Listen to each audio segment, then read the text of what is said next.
An unmanned SpaceX rocket exploded during a return landing attempt on Wednesday.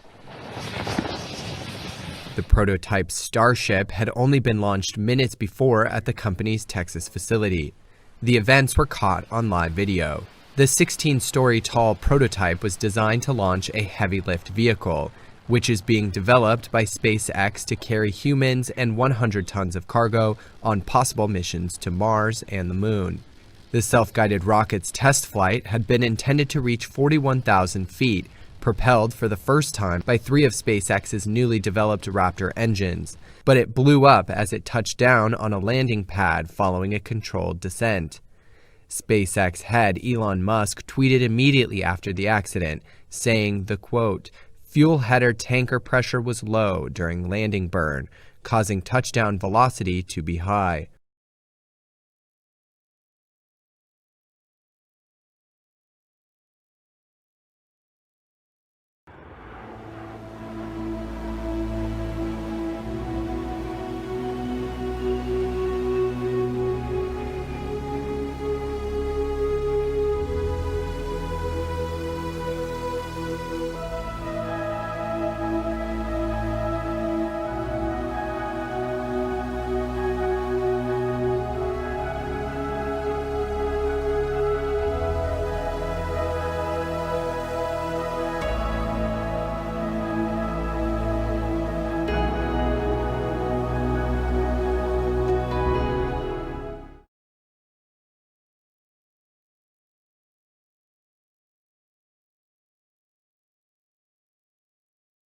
The mishap that's made history, a tiny Piper P-28 becoming the first plane to land at Sydney's second airport, only 6 years too early. The first aircraft landing at Western Sydney Airport, it's not a giant of our skies, but a tiny training aircraft. It made an emergency touchdown in bare dirt at Badgerys Creek, being prepped for the new runway.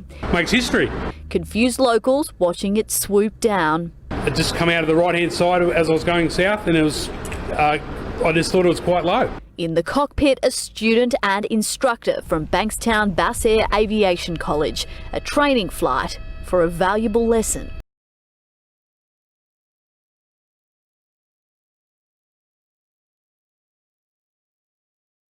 Now, as we enter a second phase of the pandemic, the Health Department has announced that South Africa will probably take its first delivery of a coronavirus vaccine, which will cover around 10% of the population only by the middle of next year.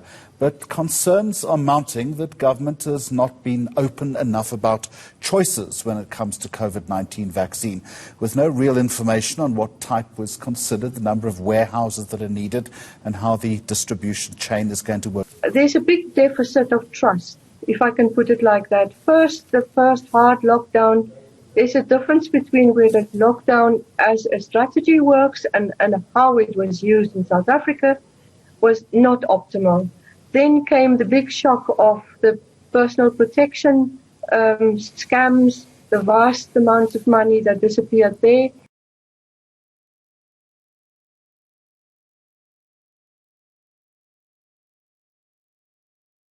It's the biggest social media giant in the world, with more than 3 billion users across its platforms.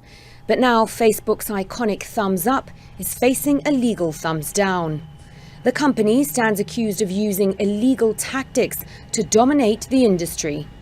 For nearly a decade, Facebook has used its dominance and monopoly power to crush smaller rivals and snuff out competition, all at the expense of everyday users.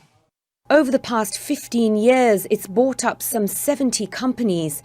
But it's the purchase of the photo-sharing app Instagram in 2012 for a mere $1 billion, followed by the messaging app WhatsApp 2 years later, that regulators have called into question.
Et concernant le gala, c'était hier soir, on a eu des doutes, car dans l'agenda du président, officiellement, il termine sa journée hier soir à 18 h, c'est marqué.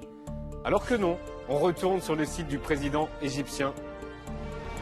Et ils ont donc été les seuls à être autorisés à filmer hier soir, aucune caméra française, aucune agence, rien. Voici les images que seuls les Égyptiens ont vues. Pourquoi l'Élysée a voulu cacher ces images ?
Well, we can't really say that the election was definitely going to Akufo-Addo. Most analysts that we spoke to before the polls opened said that simply the race would be too close to call. And when you actually look at the results, you can see that Akufo-Addo, I should say, only won by 4 percentage points. That was in contrast to 9 percentage points back in 2016. So you can see his lead really narrowed there. Now, election analysts will make their own kind of dissections of the results in the coming days and weeks. But really, you can look at a couple of reasons as to why his lead closed this time around.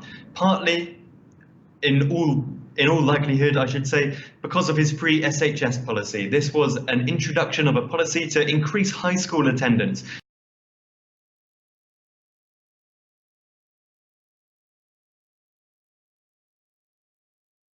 Brits may be banned from travelling to the EU in the new year, as the country leaves the Brexit transition period on the 31st of December. The UK would de facto become a third-party country to the EU, and due to current COVID-19 restrictions, Brussels is likely to bar travel from Britain to the continent.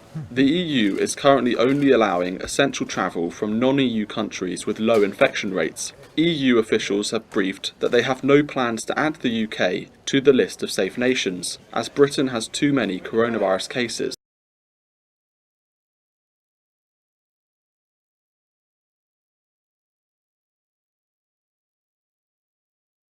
A group of researchers that set out to sea around Mexico's western coast last month spotted 3 unusual animals below the surface. They looked like giant mammals and only popped up to the surface briefly, but the scientists were quick enough to snap some photos. They didn't realize at the time that they were looking at what may be an undiscovered species of beaked whales. Jay Barlow, a marine mammal biologist, described the encounter. We saw something new, something that was not expected in this area, something that doesn't match, either visually or acoustically, anything that's known to exist. When Barlow and his colleagues studied their photos, they noticed that the whale's teeth were unusually placed. Underwater recordings also suggested the whale's calls were unique. The beaked whales, named for their pointy, dolphin-like snouts, can reach up to 5 meters long, but can be hard for scientists to observe, as they tend to swim and feed mostly at depths of around 3,000 feet.